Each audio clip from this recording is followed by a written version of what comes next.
Over how to fix the economy and create prosperity. With stakes so high, how on earth can Democrats and Republicans work together, one might ask? Well, independent Senator Bernie Sanders from Vermont joins us right now. He serves on the Budget and Joint Economic Committees, among others. Senator, thank you for being here. Here's just one example, speaking of what the topic is here. This week, Republican leaders in Congress sent a letter to the Federal Reserve Chair, Ben Bernanke. And if you've seen it, it says, respectfully, we submit that the board should resist further extraordinary intervention in the U.S. economy.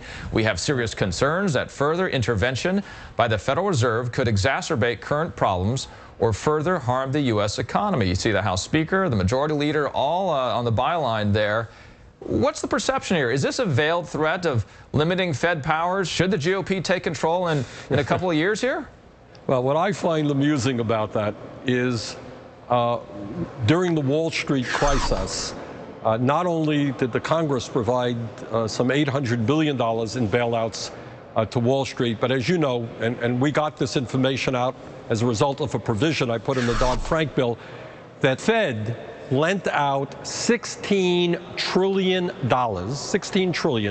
to every major financial institution in this country, to large corporations, to wealthy American individuals, and to central banks all over the world. I don't recall that the Republicans were then saying, gee, the Fed is overreaching. That was only $16 trillion. Clearly, what the Republicans are about is protecting the interest of the wealthy. But do you think they're making a threat here to Ben Bernanke and the Fed here, perhaps challenging the very fundamental idea of what they're doing right now?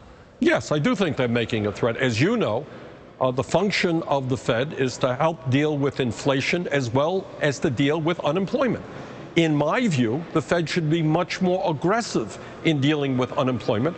I would propose that they do for small businesses who can create jobs in this country what they did for large financial institutions and make low-interest loans available to them. $100 billion, not a lot of money, and low-interest loans could create 1 million jobs. So, yes, I do think the Republicans are threatening, and I think that's unfortunate. And, Senator, they're also saying, though, that the Fed is limited, really, by the options that they have right now. They should focus on things such as keeping dollars spent on foreign goods and oil here in the United States instead. Therefore, they're saying creating more demand and then jobs. That's why they're not supporting any other sort of action from the Fed right now. What do you say to that?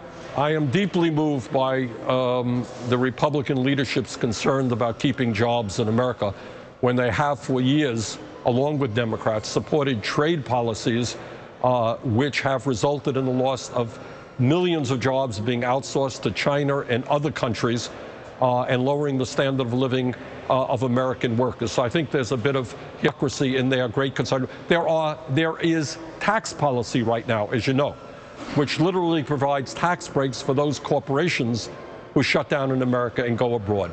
So I think, again, what the Republicans are doing is telling us which side they are on. Look, the middle class is collapsing in America. Poverty is increasing. Median family income is going down.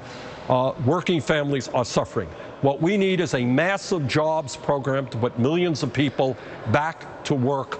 And clearly, that is not on the Republicans' radar screen. Quick one here, Senator. You're a strong supporter of President Obama's plan to tax the wealthy and the very people that the Republicans are calling, quote, job creators.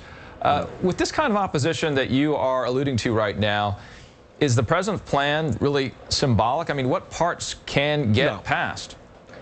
I think a lot can get passed. I think every poll that I have seen suggests that the American people understand that creating jobs is the most important thing that we have to do. Every poll that I have seen believes that at a time when the rich are getting richer and their effective tax rate is the lowest in decades, they should be asked to pay more in taxes so that we can create jobs and help out with deficit reduction. So what the president is doing is speaking to what the vast majority of the American people want.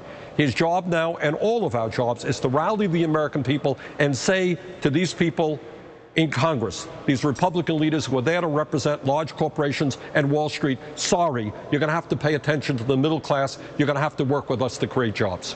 Senator Bernie Sanders, thank you. Thank you.